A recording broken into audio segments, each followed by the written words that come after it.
How to use together mode in Microsoft Teams.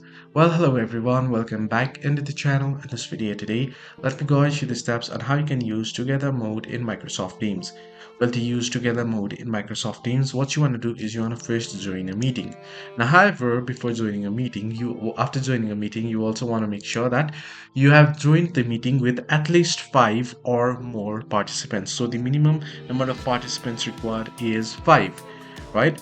Then what you want to do is once you have joined, you can click on the more tab here. Now I don't have any participants here, but I'm just going to guide you through. Click on the more tab here on the meeting toolbar, and then here you'll be able to find the together mode option. Now I'm unable to find you right it because I don't have any participants, but once you have 5 or more participants, the together mode will pop up here.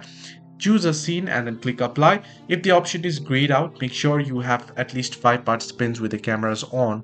The new meeting experience is enabled in your settings and you have to restart the Teams. Hope this video was helpful. Do like and subscribe, and also do not forget to leave the comments down below if you have any further issues as well.